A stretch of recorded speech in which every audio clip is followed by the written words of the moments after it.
Okay, so we are here with Dylan Classi. How's it going today, man? It's going well, man. Can't complain. Down here in sunny Florida, so enjoying life. Yeah. So let's just start off at the beginning. When and why did you start playing football? Yeah, I started playing football. I was in the second grade, and I initially the only reason why I wanted to play was because my older brother decided that he wanted to go out and play. So being the youngest of three boys, I always wanted to do what my older brothers did. So I followed my oldest brother Chris um, into the game, and ever since I've fallen in love with it, and it's been a part of my life for close to 15 years now. Yeah, and then what made you choose wide receiver? Well, I was originally a quarterback growing up. So from second to eighth grade, I played quarterback, and then once I got to high school, I made the transition to wide receiver my freshman year, and that's where I've been ever since. And I think having played quarterback my whole life and then transitioning to wide receiver definitely helped me a little bit because granted, it was at a very young age, but kind of understand, the perspective of playing quarterback and then, transitioning to wide receiver, having a great understanding of, what quarterbacks, look for and, how to become more quarterback friendly, if you will, as a wide receiver. So the transition was easy for me. Uh, I enjoyed playing quarterback, but I definitely like receiver a lot better. Yeah, and then were there any guys, particularly that influenced kind of that switch from quarterback to wide receiver? You were watching? Not really. Just when I originally got to high school, I was definitely undersized, so quarterback was kind of out of the equation for me if I wanted to, play at least. So I decided, as well as my coaches, that in order to see the field early on, it would be best if I switched to wide receiver, and I trusted their decisions, and it's definitely paid off for me in the long run, and I think I've been able to establish some certain uh, abilities that have helped me be successful up until this point in my career. Yeah. And then kind of moving to college, I know you had two offers from, Columbia and Princeton. As a New Jersey guy, were you leaning more towards Princeton? Definitely, actually. Ironically, Columbia is actually closer to my house than Princeton is. Really? Yeah, yeah, but yeah, I wasn't heavily recruited coming out of high school, and kind of my high school head coach, instilled the idea of playing in the Ivy League, and Princeton and Columbia were the only two schools that believes in my abilities, and um, being in New Jersey, I guess you don't think Princeton to be like a New Jersey football powerhouse, if you will, but I definitely took some pride in playing football for Princeton, being that it was my home state of New Jersey. And I also like being that I was close to the university. Like throughout the recruiting process, I'd be able to visit more frequently, and I had established a great relationship with the coaches and even some players at the time. So, um, I definitely knew from early on that Princeton was the place that I wanted to play college football at, and I'm very happy with my decision looking back on it. Yeah, and then even though Princeton might not be a football powerhouse, it is probably one of the most prestigious academic schools. What has that kind of been for you, in terms of being a student athlete at Princeton? Yeah, I think being a student athlete at Princeton definitely holds some weight, right? Because you have to balance the schedule of a Division I football player while also dealing with the academic rigor of going to the number one university in the world. And I think that it brought out the best in me because it provided me with the opportunity to succeed in not only on the field but in the classroom, and it really pushes you to another level in terms of your work ethic, your preparation, like how to manage your time efficiently, and things that coming out of high school you didn't necessarily need to do, right? Because you could get by doing you know uh, not the bare minimum, but you could get by doing, not managing your time efficiently or not, or leaving things to the last second. But at Princeton, you kind of have to refine everything, about yourself, and how you approach things, how you manage your time, your work ethic. And I think it's benefited me immensely. And I came in, as a young 18-year-old, and I had left, as a mature, hardworking 22-year-old. So I have nothing but great things to speak about my experience. Yeah, and then in terms of, transitioning from high school to college, that's got to be, a pretty crazy transition, especially going to Princeton. I think it was like a 5% acceptance rate. How was Yes, that kind of for you in terms of, academics and trying to also manage playing football at the same time? I think I'll cover the football aspect first. In terms of that, I was very, very well coached in high school, and I attribute a lot of my success to my coaches in high school, Bergen Catholic. I'm certainly not in this position, without them. They instilled, my love for the game, work ethic, and they taught me things that helped me transition to playing at the next level, and things that will always be applicable no matter what level of football you're playing. So coming in, I kind of, you know, the hardest thing for me and most people that attend Princeton, if you play offense at least, is learning the playbook, right? So we have a very, we're no huddle spread offense, and things move very fast, and we have, all these signals. We have an extensive playbook. So the biggest transition for me was learning a college playbook. Um, but I kind of, had some experience doing that in high school too. We kind of ran a similar offense where, no huddle signals, and that helped me with that aspect. And then for the academic part, you the biggest thing is time management, right? It's how to manage your time efficiently. And if you learn how to do that, then you'll have success at Princeton. And that was something that I knew going into, as a freshman, and something that I continued to make sure I was doing a good job at throughout my 4 years or 4.5 years there. Making sure that, okay, I know I have practice from 4 to 6, and once that's over, I'm gonna eat dinner, I'm gonna study for 2 hours, do work for 2 hours, whatever it may be, and then got to get to bed because I have lift in the morning. And just making sure that there's no wasted time throughout your day, and every minute is accounted for, doing something, whether it be school or towards football. Yeah. And then I know you mentioned your schedule. You always hear a lot of college kids talking about like, oh, like I used to eat, pizza, all that kind of stuff, just because you didn't have the time to kind of prepare meals properly. What has Yeah. like your diet been? I know there's probably some sort of food staff behind you there for the football team. Like, what does that look like for a professional athlete? You're saying right now, or in college? Either, sure. Well, right now, I'm training down in, I mentioned, in South Florida, with Test Football, and we have, nutritionists on staff, and we have a meal company that comes in, and we have, all of our meals are accounted for. This company, Fit Fixins, it's been actually like great food. There's a stigma around eating clean and eating healthy because it's not necessarily, it can get very mundane, and it's not, the most delicious food you could probably eat. But I've had nothing but great experience doing so. And it's one of those things where in college it's definitely a lot harder, with your schedule and everything, to maintain, a strict eating schedule, because you're running from class to practice, and it's hard. It's definitely one of the things that I think a lot of athletes don't take into account. But being down here for these past 2 months, my diet is something that I focused on. It's something that the trainers down here have stressed, the importance to us, and it's definitely something that I've noticed making a big difference in my training, how I feel, definitely, certainly how I look. And you know something that I'll continue to monitor throughout this process. Yeah. And then in terms of your stats, I was just checking out, box score highlights, all that kind of stuff. You average like 15 yards a catch. That's pretty crazy.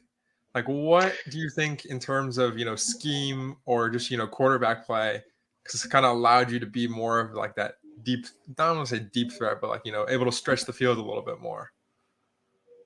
Yeah, I think I think I definitely fly under the radar in terms of that. But I definitely have to, credit the system I play in and the quarterback play that I've had throughout my college career, because I've played with some amazing quarterbacks. And also I've played with amazing wide receivers that have helped me, get open, because they, my two teammates over this past couple of years, Andre Yoshibas, Jake Bermelin, they, helped garner a lot of attention for themselves, which honestly helped me get open. When you have an offense where you have multiple weapons, it's a fun offensive playing, because there's so much opportunity, right? If you decide to take away one guy, then another guy's going to be open. And I think a lot of that is attributed to the system that I played in, the quarterbacks that I've had, and playing alongside some other great players. It's obviously it's not a one man job, and my job's made a lot easier when I playing with the great quarterbacks, other great wide receivers, good offensive line, solid run game. Like, those things help me do and put up numbers like that, and that can't go unnoticed for sure. Yeah, I don't know if you heard, Travis Kelce's Super Bowl conference. He was like, how do you get open? Coach Reed, you just got to scheme him up, right? Exactly. Yeah. And then in terms of your tape, I know probably not that many people have heard of you. So what kind of tape should people be watching to, what's your best film that you got, best game, that kind of stuff? Best game. I guess I could say Brown from this previous year, or the Yale game. Um, I had I put together some good complete games. My senior year. And again, I credit that to my coaches and my teammates, because it's without them, I'm not in the position to have this success. Great quarterback play, great offensive line play, established good run game, and then obviously playing alongside one of the better receivers, and or probably the best in the FCS, certainly helped elevate my game. Yeah. And then, what would you say if I said you could run one route for the entire game? What would that route be? Man, I'd have to say a post from the slot. I think I scored maybe 3 or 4 times on that my senior year, and it's a route that I've learned to love. I have a great feel for it, and I think I operate well in the middle of the field. Put me one on one with a safety, and kind of that's a situation where I feel very comfortable in. Yeah, and then speaking of safeties, you see the league nowadays, everyone's shifting to that, too high safety shell. That's why teams are kind of more interested in those intermediate kind of routes to kind of take away the fact that, guys are playing deep. How have you kind of seen that yourself, and how are you working to maybe adapt your game to kind of what teams are looking for now? Yeah, I mean, I guess when it comes to my specific game, it's something that I take pride in doing, like, the little things right.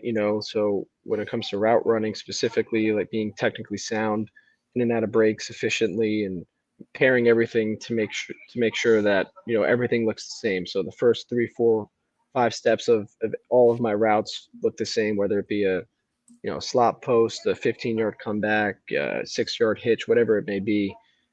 Just giving off, to the defender that there's no everything looks the same, and there's no indicators that I'm breaking, I'm going in or out, or anything of that sort. Yeah. And then in terms of your game day, excuse me, game day ritual, like what does that look like for you?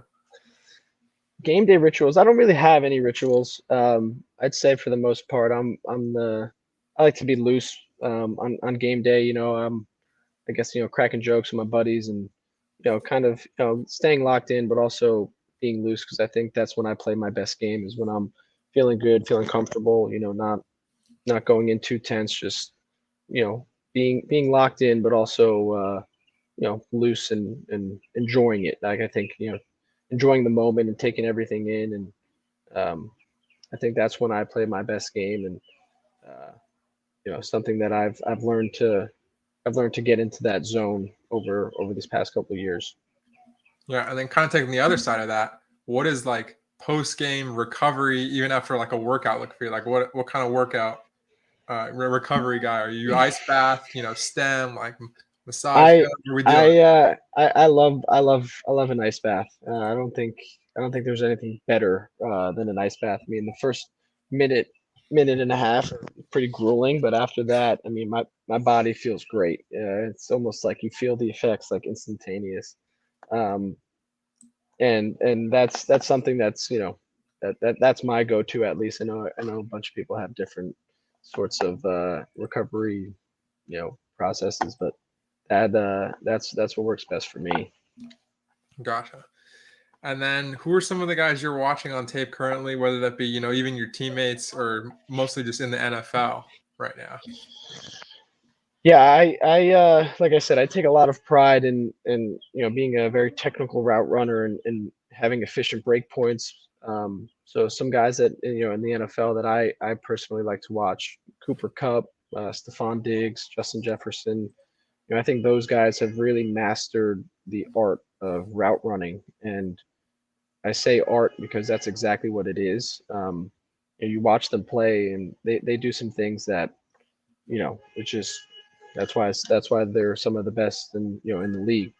Um, and it's one of those things where you try to emulate what the best are doing, and watching them play, learning from them, watching how they separate, how they pair their routes together, how they get out of breaks efficiently. I think no matter what style of receiver you are, or that's applicable to your game. And those three personally, Devonte Adams is another one that comes to mind. Like watching them operate, whether it be off the line against press or at their break points, it's they've perfected their craft, and those are some guys that I try to learn and study from. Yeah, those are guys that play in like all sorts of different styles of offense too. I know I cover the Rams personally on our side, so you see Cooper Kupp, he'll take a slant, he'll take a deep route, he'll take all sorts of different kinds of routes. How have you personally kind of worked to improve that route tree? I know you guys said you mentioned you were in a spread offense. Like if you're more of a run kind of scheme, how do you think that you would kind of fit into that? I think just I have a great understanding of route running, and having been in a system where I'm running all different types of routes. I think it has helped me, because the way I think of it, there's really three different types of routes, right? You're either running a hard break and you're coming back, and those are your curls or your comebacks.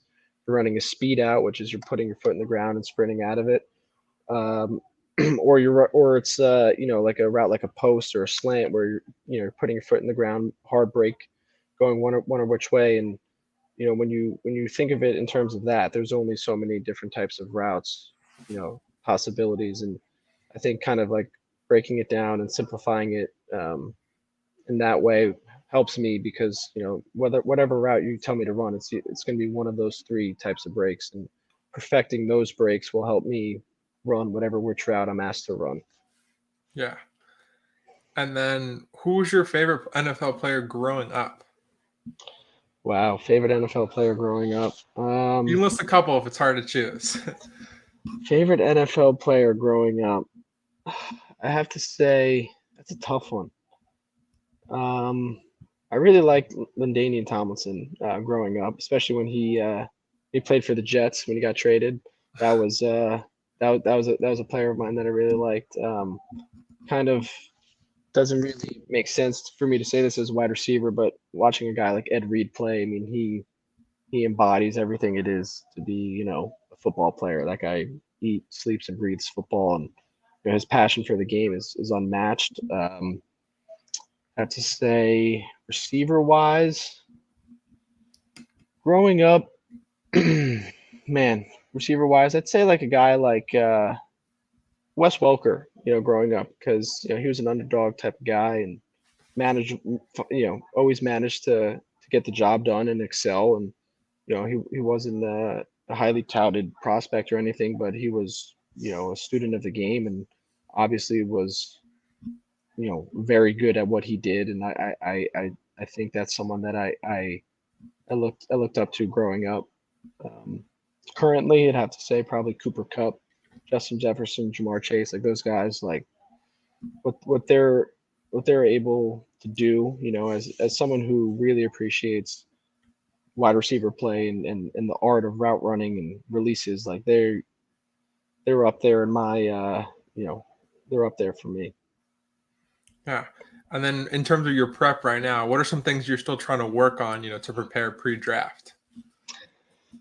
Man, everything. One thing about me is that I'm always looking for ways to improve. I think that's what gets me up in the morning, is knowing that, I've come a long way, and I've had some success, but I'm nowhere near where I want to be or where I need to be. In terms of football, it's, how can I get better at running routes? How can I create more separation? How can I be more effective in the run game, being better at blocking? It's just things, literally everything. You know, I think I take a lot of pride, like I said, in running great routes. I think that's what helps me, have some success. So making sure I'm the best route runner I can be, whether that be at the top of the route in my break points, or working some nuance in and changing speed and stems of my routes to, help manipulate defenders, whatever it may be, just constantly improving and building off that. Yeah. And then you mentioned, getting up every day and wanting to work harder. When you're working and training, there's got to be some days where you're just like, oh, don't want to get out of bed today. You're not just not feeling it. Off day. What keeps you going? A lot of things, but I'd say one of the biggest would probably be the support from my family.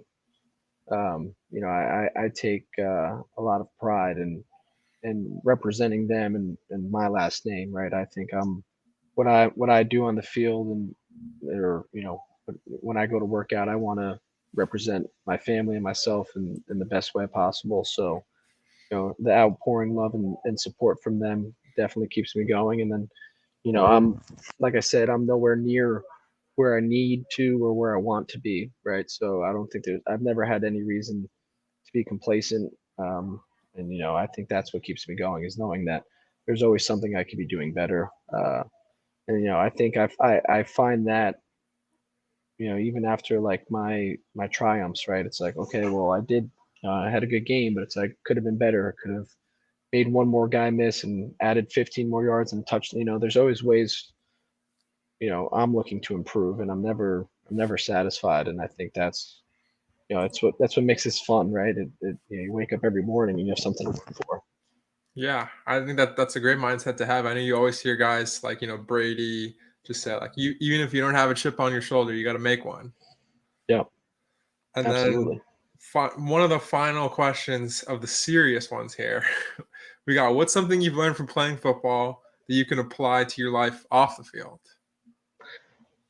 How to deal with failures and success. I think being able to manage both of those is imperative, and no matter what field you're in, because you're never going to be on top all the time, and even when you are, you still have to work to stay on top, right? But I think you really find out who you truly are and what you're really about when you're down in the depths of, and you're failing, right? I think that's when you're really tested, and the best of you really comes out. And I think that's, like I said, it's applicable no matter what field you're in.